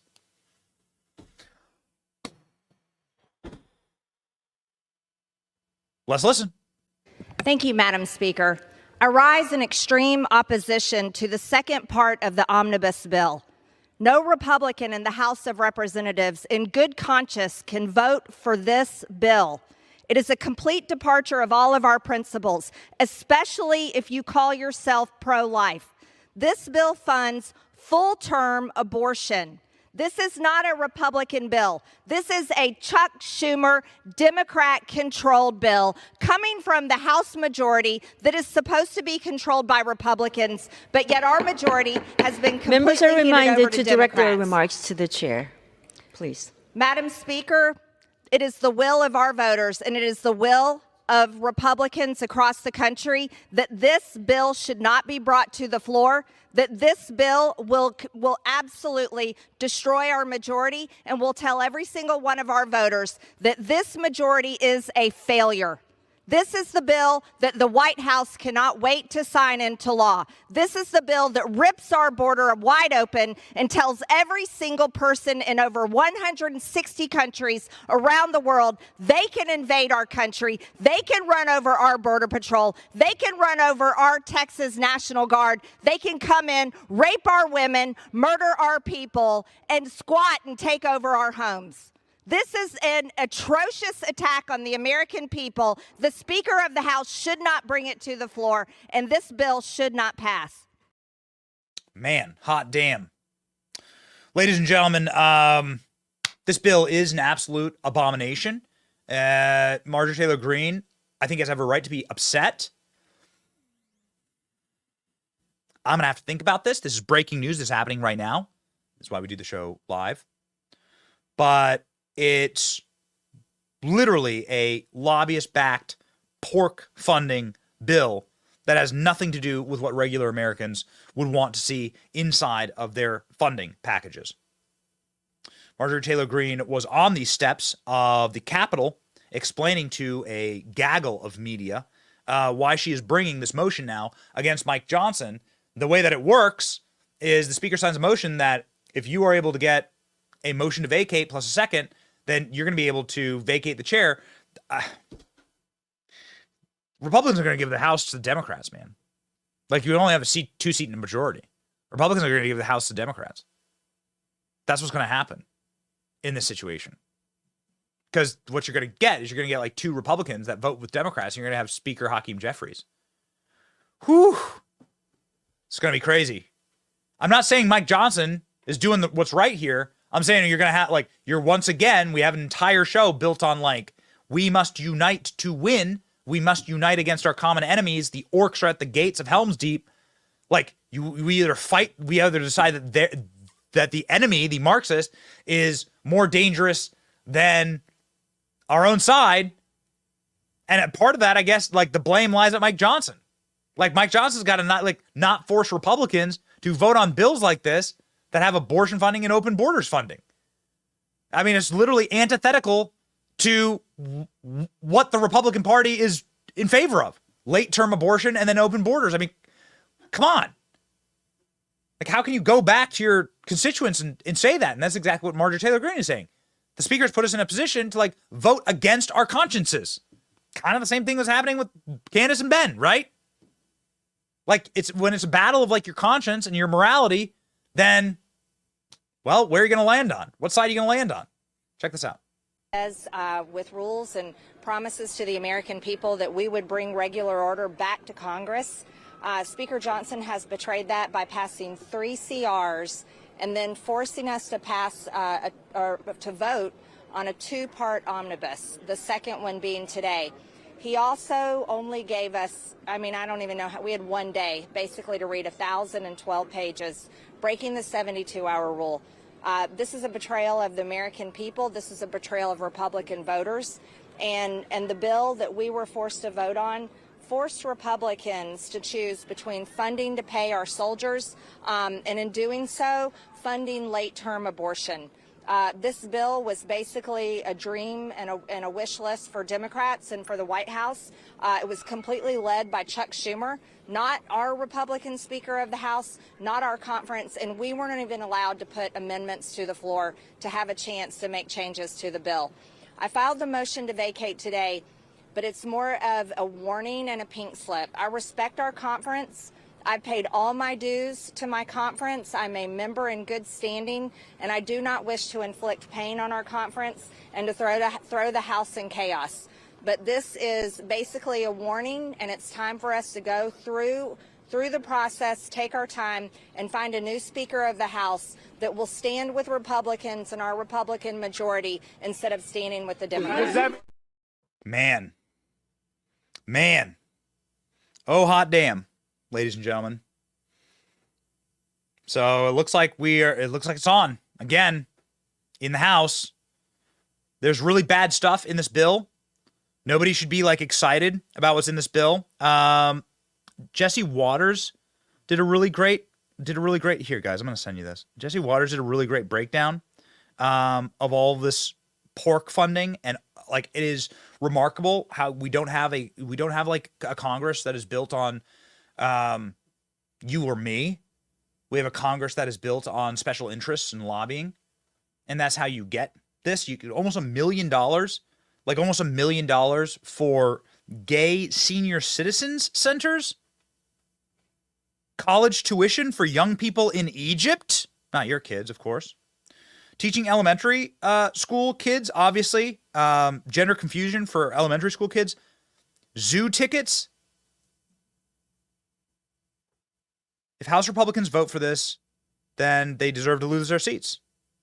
They're putting them into such a horrible, horrible position. Speaker Mike Johnson ran as this sort of archetype Christian. And it's like, how could you possibly not hold the line on something like this?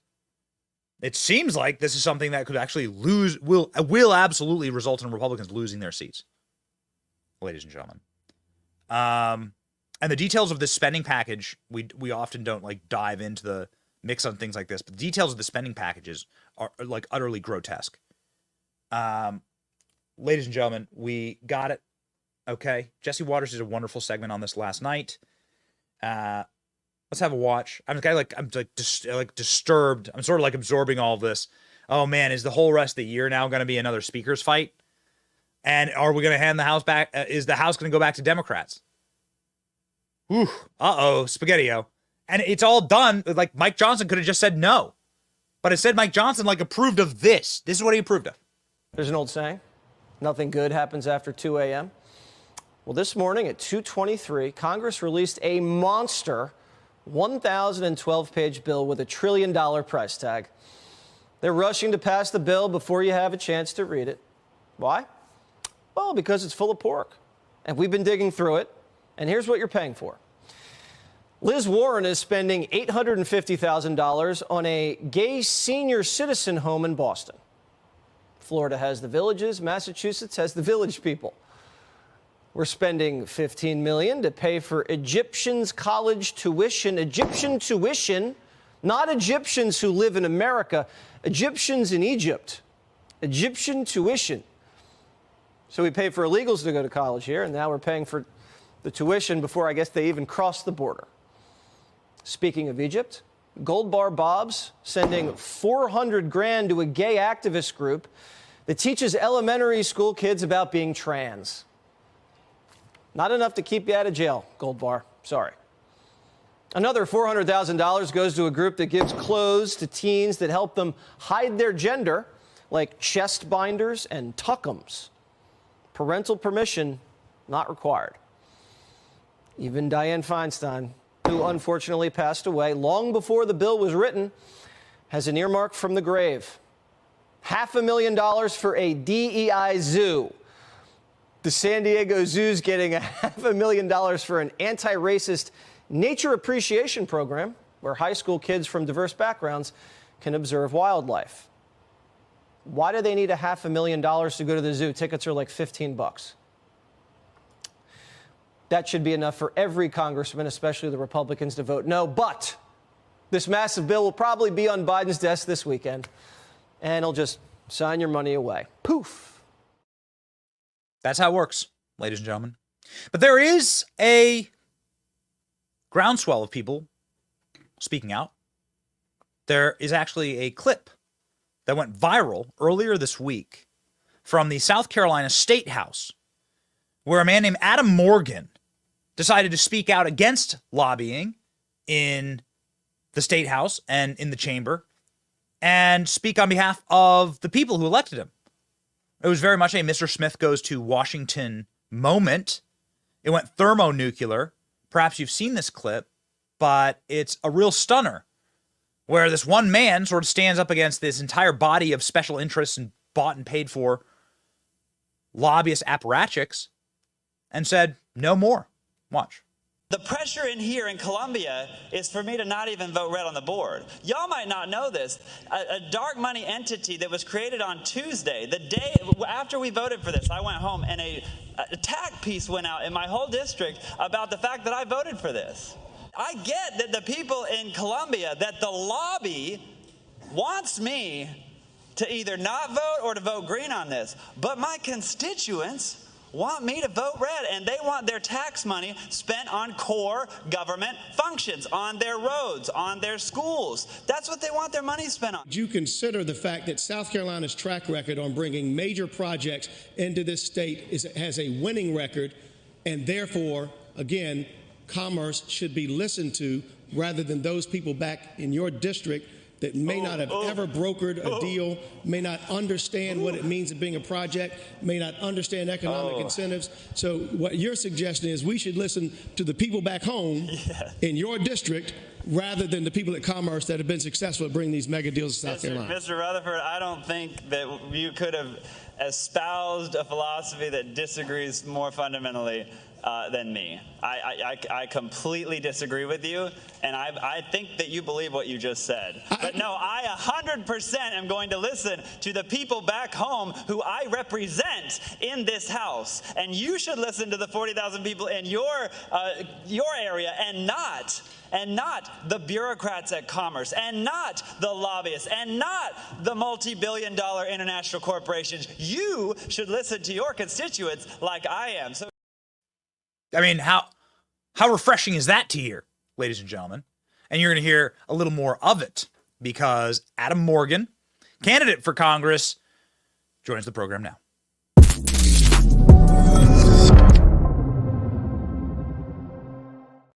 Adam, I really appreciate your patience with us this morning. We have had a crazy breaking news day. We call it Free for All Friday. Sometimes we do 5-hour shows on Fridays, so I apologize. Adam Morgan's been waiting, and we've just had like one thing after another. But it kind of dovetails perfectly into now the speaker getting recalled and Congress in Washington, D.C., which you wish to join. I believe you were running for South Carolina, 4th District. Everyone's now saying, what the hell is this omnibus bill? What is this thing, right? You drop a 10,000-page bill on us at 2 a.m. Is this common practice?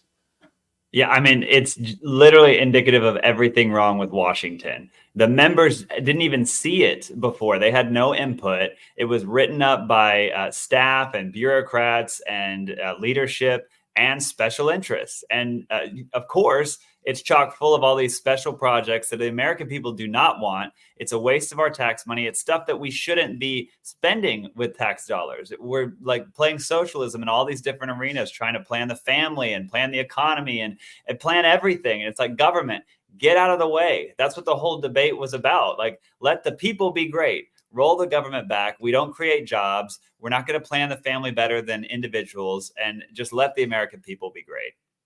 So that clip went thermonuclear. I saw it everywhere. And that guy was like, I don't know if you paid that guy or what, but he's like, it's like straight out of Central Casting. So you're saying that we should listen to our constituents?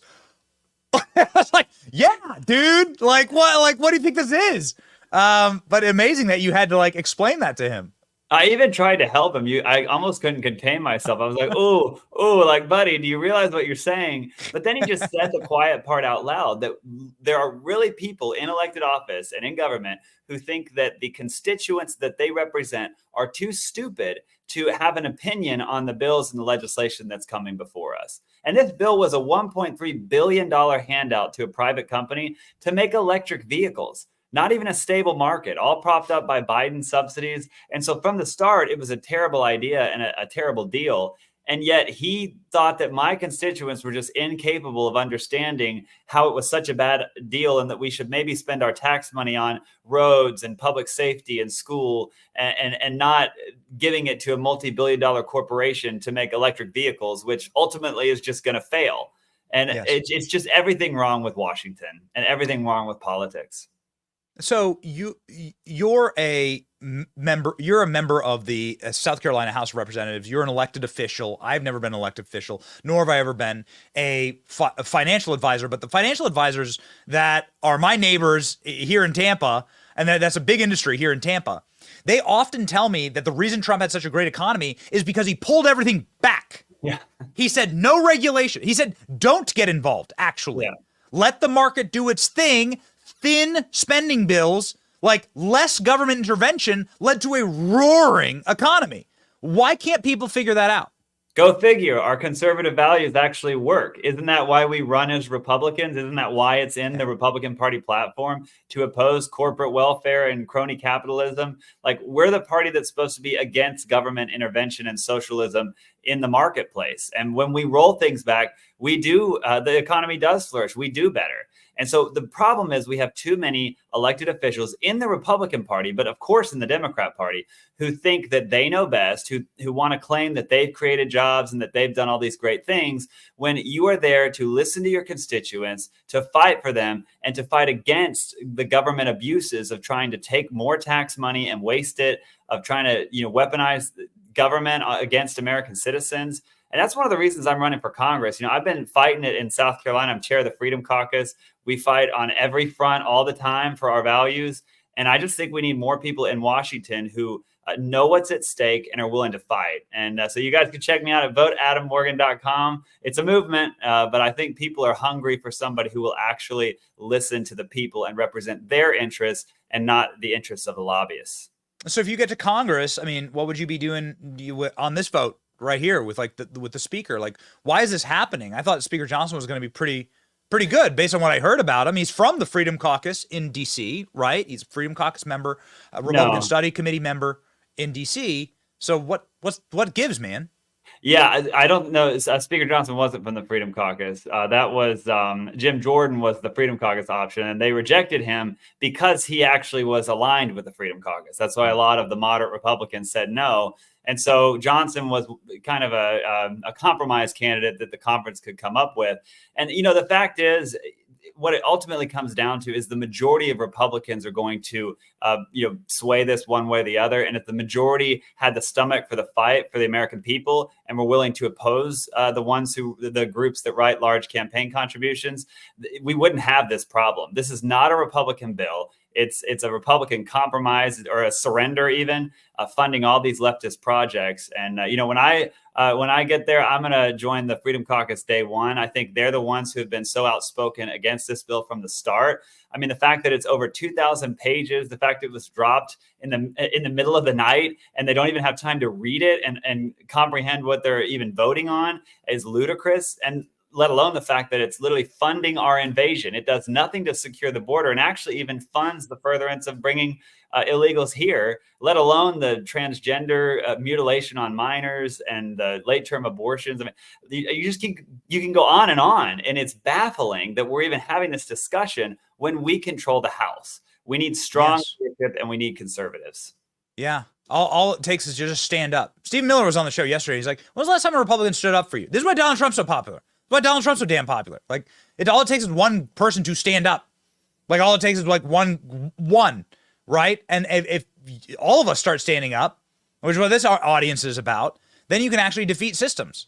Yes. You can we fight the corporate media every single day, and you can actually defeat systems. You get bigger ratings than them, and we do it every day. And so we hope that testicular fortitude is brought to Congress.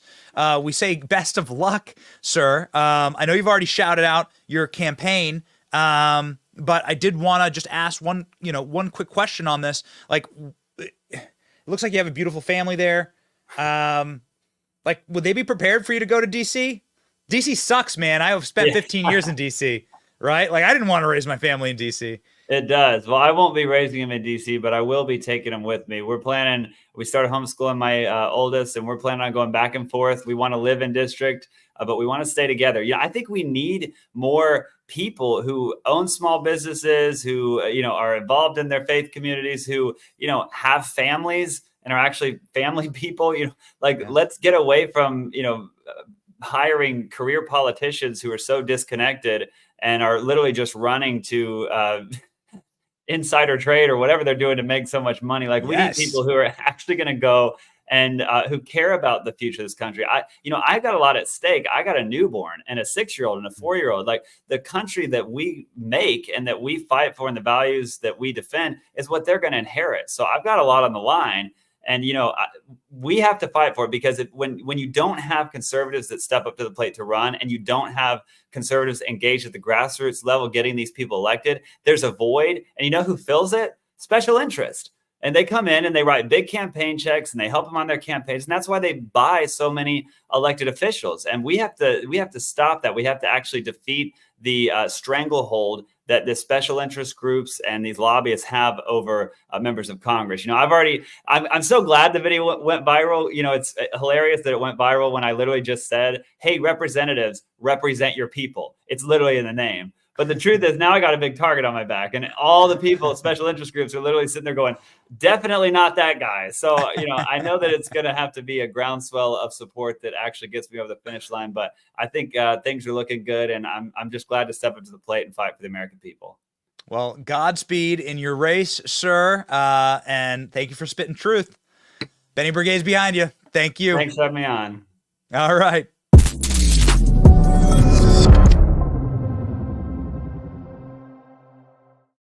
Ladies and gentlemen, this might be the longest we've ever gone on the program without salting a lib. Okay, we Adam Morgan, great dude. We've never salt that guy. We do have a very salty lib to salt this morning. If you're new to the show, what happens is my salt shaker's all the way down there. Okay, here we go. Yeah, my salt shaker. Okay, my salt shaker was. We're doing some spring cleaning. What happens on the program is we find a salty lib. They're tears. They fill our cup, and we must have the salt. We're sodium deficient. And so we love to drink the salty tears of libs on the program. And we take the salt you can take physical salt typically people just leave salt shakers in the comment section, and then we put the comments up on screen as we salt a salty lib. And I can't think of anyone saltier this morning than Joe Scarborough having like another anaphylactic heart attack, apoplectic meltdown on MSNBC in the saltiest possible way. Watch him sweat and like actually shake in this meltdown. It's so good. Okay, ladies and gentlemen, let's salt this lib. Join me.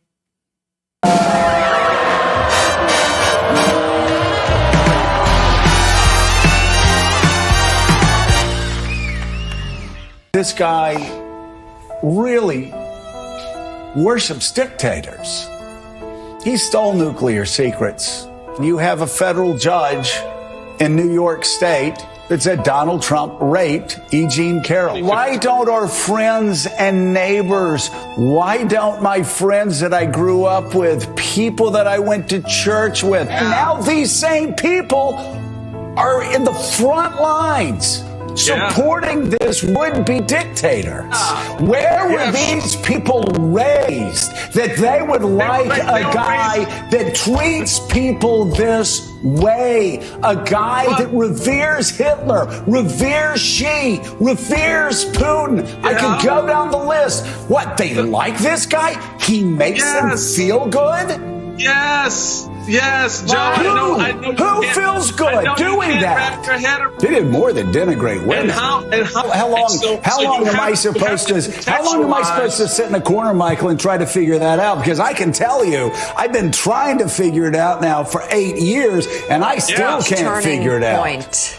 I'm confused. What do you mean? He's figured it out. He's doing something I can't. He's unlocked the code. I mean, the code to worship Hitler, the code to do, as the judge says, rape women and to still win? They're not worshiping Hitler. No, Trump is. It is to them. They contextualize it differently. It ain't like I grew up in the Young Marxist League in Greenwich Village. If liberal media people want to drive to the middle of Pennsylvania and go, oh, tell me why you like a guy who loves Kim Jong-un? Be like, what? Don't waste your time. Don't waste your time.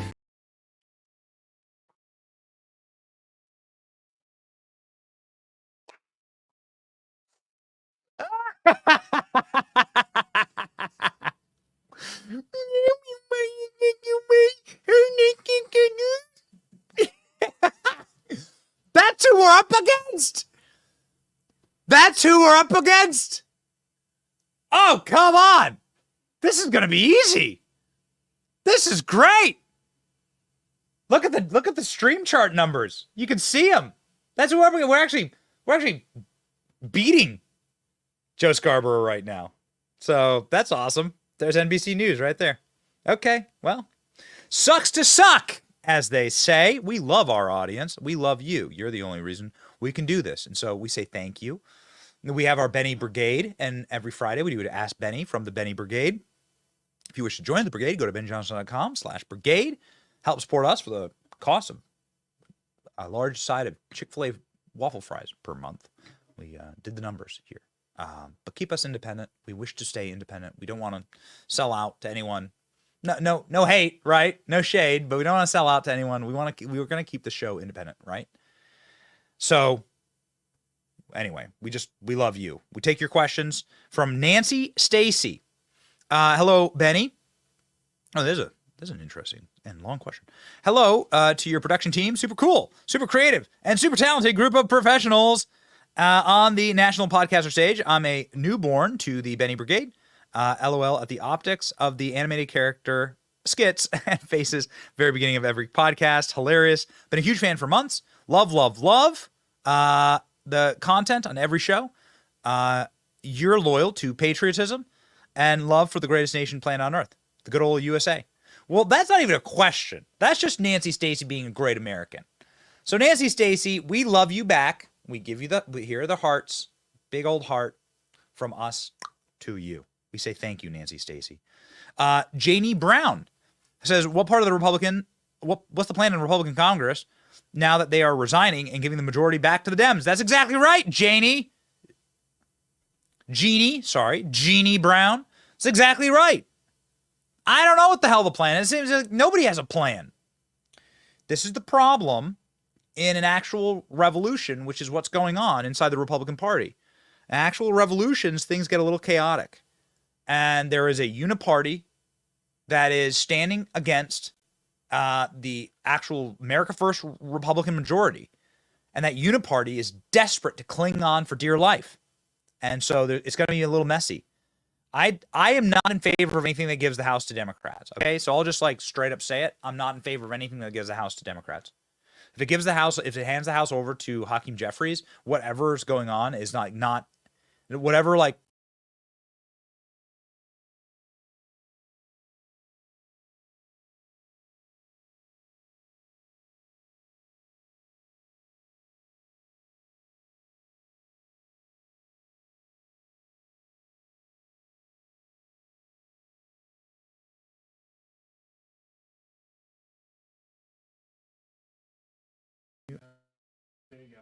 Okay, here we go, ladies and gentlemen. Sorry about that. For some reason, we lost the audio. I have no idea why that happened. But the show's live, right? So it goes. Show's live. Hope it wasn't for too long of an answer. How long was that for, Bryce? It was like 30 seconds. Okay. Well, I apologize, ladies and gentlemen. Beverly Player. Hey, Benny, why can't Trump sue the state of New York for 8th Amendment violation and selective prosecution? He should. And I think that's absolutely the next step. Beverly. I think that like you read the 8th Amendment.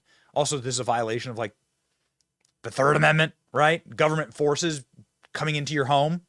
Like this is like the nation is founded on private property. This is a constitutional issue. And this is why the state of New York needs to jump this hurdle, because as soon as Donald Trump appeals this, then he's going to win. He's going to win this on appeal. That's what's been baked into the cake the entire time. So he should also, though, sue the state of New York for violating his constitutional rights. 100%. Ladies and gentlemen, sign up for the Benny Brigade to stay incredibly based. Go to BennyJohnson.com/brigade and support independent creators. We are deeply, deeply thankful for the team here. We're deeply thankful for you. We have a special Candace Owens meme that we've created, and we will play that for your viewing pleasure. We feel bad because the microphone, for some reason, glitched out. We've been doing some major updates to our studio, and I think that's exactly why. So we feel bad about that. So we will play you a special meme, ladies and gentlemen, to make up for the couple seconds we didn't have microphone. You got to hear this, though. Royce, you better tell me if my mic's off. During the verse of the day, the most important part of the show, from James 1:12. Blessed is the man who remains steadfast under trial, for he has stood the test and will receive a crown of life, which God has promised to those who love him. We have a verse of the day every single day. It centers us. We do the verse of the day for me, to be quite honest. It centers us. It centers our show. It's so that we can speak like we can absolutely spit bars of truth, like on the program. Sometimes we're not sure of things. Sometimes we have bad news days. Okay. But this, the verse of the day, makes sure that we are always saying true things on this program and that we're always recentering ourselves towards what matters. Remain steadfast under trial. When you've stood the test, you will receive what has been promised to you by God. I think that we're under trial right now. I think this is like a major trial for the country. I think that it's a major trial for like moral people, and that we got to just stand tall. This is the way God rewards people who are faithful to him, period. That's just it. That's it. That's the rule, right? That's the rule. Not my rule, it's God's rule. And it's the rule that's like been written down in stone and throughout all time. Back to the ancients, right? So be steadfast. Remember your ancestors. That's the reason why you were here, because they suffered and went through the fire for you. So remember that. Remember that they stood steadfast and march forward. Do so with us in our program. Like, share, and subscribe, obviously, to Benny Media and to our channels. And know that we will show up for you. Thank you for showing up for us. You cannot defeat an army of happy warriors. So march onward, ladies and gentlemen, to victory. And have a wonderful weekend. This, the greatest country on earth. Now, a special custom Candace Owens meme, just from our program. Enjoy. You show me the best memes on the planet, and I'll quit my job right now, and I work for you.